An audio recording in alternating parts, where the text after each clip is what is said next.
ସାଙ୍ଗମାନେ, ଏ ଦୁନିଆରେ ପ୍ରତ୍ୟେକ ମଣିଷ ନିଜ ଲାଇଫରେ ବଡ଼ ହେବାକୁ ଚାହାନ୍ତି। ସମସ୍ତେ ଚାହାନ୍ତି ଟଙ୍କା, ପ୍ରସିଦ୍ଧି, ସମ୍ମାନ ସବୁକିଛି।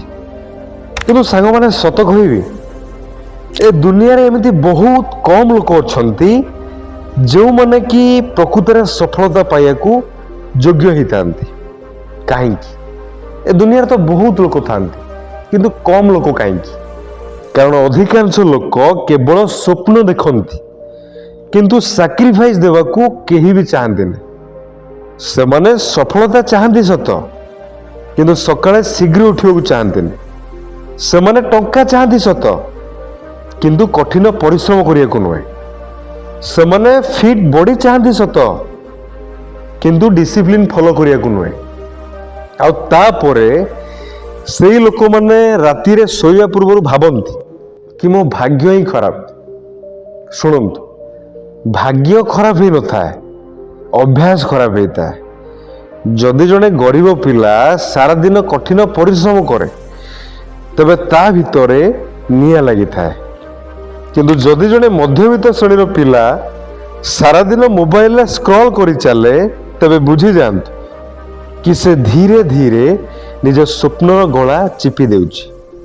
ତୁମ ବାପା ମା ତୁମକୁ ଏଥିପାଇଁ ଜନ୍ମ ଦେଇନାହାନ୍ତି କି ତୁମେ ସାରା ଦିନ ରିଲ୍ ଦେଖିକି ବିତେଇବ।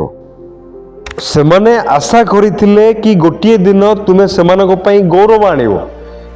କିନ୍ତୁ ଆଜି କ'ଣ ହଉଛି? ସକାଳେ ବିଳମ୍ବରେ ଉଠିବା, କିଛି ସମୟ ମୋଟିଭେସନ, ତାପରେ ପୁଣି ଡିଷ୍ଟ୍ରାକ୍ସନ, ତାପରେ କାମକୁ କରିବାର ଅଳସୁଆମୀ, ଆଉ ତାପରେ ନିଜକୁ ଗିଲ୍ଟି ଫିଲ୍ କରିବା। ଏହି ସମାନ ଚକ୍ର ରେଗୁଲାର ଜାରି ରହିଛି। ଏଟା ପ୍ରତିଦିନର ଘଟଣା। ଆଉ ତୁମେ ଜାଣିଛ ସବୁଠାରୁ ବିପଦପୂର୍ଣ୍ଣ ଜିନିଷ କ'ଣ? ଧୀରେ ଧୀରେ ଜଣେ ବ୍ୟକ୍ତି ଏହି ଯନ୍ତ୍ରଣାରେ ଅଭ୍ୟସ୍ତ ହେଇଯାଏ। ତାକୁ ଆଭରେଜ ଜୀବନ ନର୍ମାଲ ଲାଗିବାକୁ ଲାଗେ। କିନ୍ତୁ ମନେ ରଖନ୍ତୁ, ଆଭରେଜ ଲୋକ ଇତିହାସ ରଚନ୍ତି ନାହିଁ। ଇତିହାସ ସେଇମାନଙ୍କ ଦ୍ୱାରା ରଚନା କରାଯାଏ ଯେଉଁମାନେ ଏକା ଲଢ଼ିବା ଜାଣନ୍ତି, ଯେଉଁମାନେ ସେବେ ବି ପରିଶ୍ରମ କରନ୍ତି ଯେବେ ସେମାନଙ୍କର କେହି ସାଥ ନଥାନ୍ତି, ଯେଉଁମାନେ ସେବେ ବି ଚାଲନ୍ତି ଯେବେ ସମଗ୍ର ବିଶ୍ୱ ସେମାନଙ୍କୁ ଅଟକାଇବା ପାଇଁ ଚେଷ୍ଟା କରୁଥାନ୍ତି। ସାଙ୍ଗମାନେ, ଏବେ ଆସନ୍ତୁ ଜାଣିବା ସେଇ 5ଟି କଥା ବିଷୟରେ ଯାହାକୁ ଆପଣ ଥମ୍ବନେଲ୍ ଇମେଜରେ ଦେଖିକି এই ଭିଡିଓ ଉପରେ କ୍ଲିକ୍ କରିଛନ୍ତି। ସଫଳତାର ପ୍ରଥମ ନିୟମ, ଡିସଆପିଅର ଫର ଏ ହ୍ୱାଇଲ। କିଛି ସମୟ ପାଇଁ ଅଦୃଶ୍ୟ ହେଇଯାଆନ୍ତୁ, କିଛି ସମୟ ପାଇଁ ଗାୟବ ହେଇଯାଆନ୍ତୁ। କମ୍ କଥା କୁହନ୍ତୁ, କମ୍ ଦେଖାଯାଆନ୍ତୁ, କେବଳ କାମ କରନ୍ତୁ। ଏତେ କାମ କରନ୍ତୁ ଯେ ଦିନେ ଲୋକମାନେ ତୁମ ନାଁ ଶୁଣି ଆଶ୍ଚର୍ଯ୍ୟ ହେଇଯିବେ। ଆଜିକାଲି ଲୋକମାନେ କମ୍ କାମ କରନ୍ତି ଆଉ ଅଧିକ ଆଡଭର୍ଟାଇଜମେଣ୍ଟ କରନ୍ତି। ଭାଇ ଜାଣିଛୁ ନା, ମୁଁ ଏଇଟା କରିବି। ଭାଇ ଜାଣିଛୁ ନା, ମୁଁ ସେଇଟା କରିବି। ଭାଇ ମୁଁ ସେଇଟା ହେଇଯିବି। ଭାଇ ମୁଁ ଏଇଟା ହେଇଯିବି। ଭାଇ ଯେତିକି ନ କରନ୍ତି ସେତିକି ଲୋକଙ୍କ ଆଗରେ ଗାଇ ହୁଅନ୍ତି। ଭାଇ କହିବା କ'ଣ ନିହାତି ଦରକାର? କିଛି ଦରକାର ନାହିଁ ଭାଇ। ଯାହା ବି ତୁମେ କରିବାକୁ ଚାହୁଁଛ ତାକୁ ଚୁପଚାପ କର ନା। କିନ୍ତୁ ପ୍ରକୃତ ଖେଳାଳିମାନେ କେବେ ବି ଶବ୍ଦ କରନ୍ତିନି, ବାଡ଼େଇ ପିଟି ହୁଅନ୍ତିନି।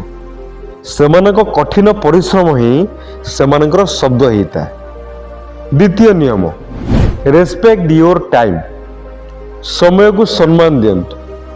ଯଦି ଆପଣ ନିଜ ସମୟକୁ ନଷ୍ଟ କରୁଛନ୍ତି, ତେବେ ବୁଝିଯାଆନ୍ତୁ କି ଆପଣ ନିଜେ ହିଁ ନିଜ ଜୀବନକୁ ବର୍ବାଦ କରୁଛନ୍ତି। ଗୋଟିଏ ଦିନରେ 24 ଘଣ୍ଟାର ସମୟ ଥାଏ। ସେଇ ସମାନ 24 ଘଣ୍ଟା ମୁକେଶ ଅମ୍ବାନୀକୁ ବି ମିଳୁଛି ଆଉ ଆପଣଙ୍କୁ ବି ମିଳୁଛି। କେବଳ ପାର୍ଥକ୍ୟ ହେଉଛି କିଛି ଲୋକ ସେହି ସମୟକୁ ବ୍ୟବହାର କରି ନିଜର ସାମ୍ରାଜ୍ୟ ତିଆରି କରନ୍ତି, ତ ଆଉ କିଛି ଲୋକ କେବଳ ବାହାନା କରନ୍ତି। ତୃତୀୟ ନିୟମ, ଟ୍ରେନ୍ ୟୋର ମାଇଣ୍ଡ। ନିଜ ମନକୁ ଟ୍ରେନ୍ କରନ୍ତୁ। କାରଣ ପ୍ରକୃତ ଯୁଦ୍ଧ ସାଙ୍ଗମାନେ ବାହାରେ ନୁହେଁ, ଭିତରେ ଚାଲୁଛି। ପ୍ରତିଦିନ ସକାଳେ ଆପଣଙ୍କ ମନ ଆପଣଙ୍କୁ ଅଟକାଇବ। ସେ କହିବ, ଆଜି କରନି, କାଲିଠାରୁ ଆରମ୍ଭ କରିବା, ଏବେ ଟିକେ ବିଶ୍ରାମ ନେଇଯାଏ। ଯେଉଁଦିନ ଆପଣ ନିଜ ମନକୁ ନିୟନ୍ତ୍ରଣ କରିବା ଶିଖିଯିବେ, ସେଇ ଦିନ ଠାରୁ କେହି ବି ଆପଣଙ୍କୁ ଅଟକେଇ ପାରିବେନି। ସାଙ୍ଗମାନେ ମନେ ରଖନ୍ତୁ, ସଫଳତା ପ୍ରଥମେ ନିଜ ମନରେ ଜିତିବାକୁ ପଡ଼ିଥାଏ, ତାପରେ ଜୀବନରେ। ଚତୁର୍ଥ ନିୟମ, ଆକ୍ସେପ୍ଟ ଲୋନଲିନେସ୍। ଏକାକିତାକୁ ଗ୍ରହଣ କରନ୍ତୁ। ସାଙ୍ଗମାନେ, ସଫଳତାର ରାସ୍ତା ନା ବହୁତ ଏକାକୀ ହେଇଥାଏ। ସାଙ୍ଗସାଥୀମାନେ ତୁମକୁ ପରିତ୍ୟାଗ କରିବେ, ଲୋକମାନେ ତୁମର ମଜାକ ଉଡ଼େଇବେ, କିଛି ସମ୍ପର୍କୀୟ ତୁମକୁ ମୂଲ୍ୟହୀନ ବୋଲି ଭାବିବେ। କିନ୍ତୁ ଏହା ହିଁ ସେହି ସମୟ ହେଇଥାଏ ଯେଉଁଠି ଗୋଟେ ଯୋଦ୍ଧା ତିଆରି ହେଇଥାଏ।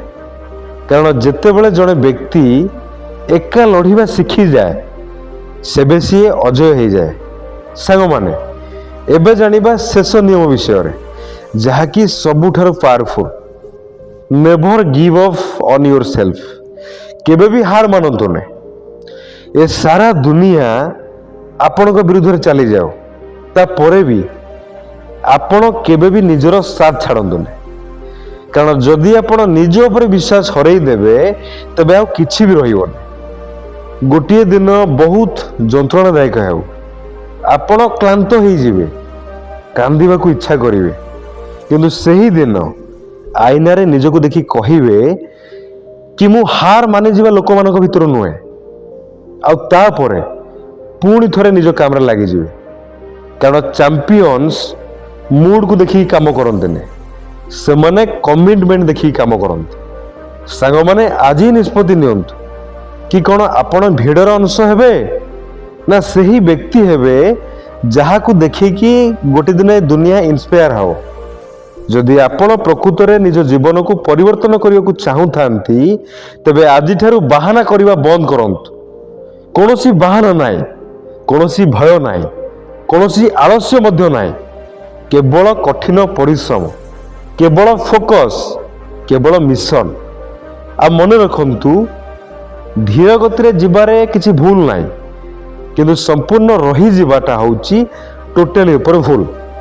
ମୁଁ ଜାଣିଛି ଗୋଟିଏ ଦିନ ଆପଣ ଜିତିବେ, ବାସ୍ ନିଜ ଉପରୁ ବିଶ୍ୱାସ ଭରସା ହରାନ୍ତୁନି। ଯଦି ଆପଣ ନିଜ ଜୀବନ ପରିବର୍ତ୍ତନ କରିବାକୁ ପ୍ରସ୍ତୁତ ଅଛନ୍ତି, ତ କମେଣ୍ଟରେ ଲେଖନ୍ତୁ କି ଆଇ ୱିଲ୍ ୱିନ୍, ମୁଁ ଜିତିବି। ସାଙ୍ଗମାନେ, ଆଜି ପାଇଁ ଏତିକି। ଯଦି ଆଜିର ଏହି ଭିଡ଼ିଓଟି ଆପଣଙ୍କୁ ଭଲ ଲାଗିଥାଏ, ତେବେ ଲାଇକ୍ କରନ୍ତୁ, ସେୟାର କରନ୍ତୁ, କମେଣ୍ଟ କରନ୍ତୁ, ଆଉ ଆମ ଚ୍ୟାନେଲକୁ ସବସ୍କ୍ରାଇବ୍ କରି ବେଲ୍ ଆଇକନକୁ ଅନ୍ କରିଦିଅନ୍ତୁ। ପୁଣି ଦେଖା ହେବ ନେକ୍ସଟ ଭିଡ଼ିଓରେ। ସେ ପର୍ଯ୍ୟନ୍ତ ଆପଣ ନିଜ ସ୍ୱପ୍ନ ପାଇଁ ଲଢ଼େଇ ଜାରି ରଖନ୍ତୁ। ଧନ୍ୟବାଦ।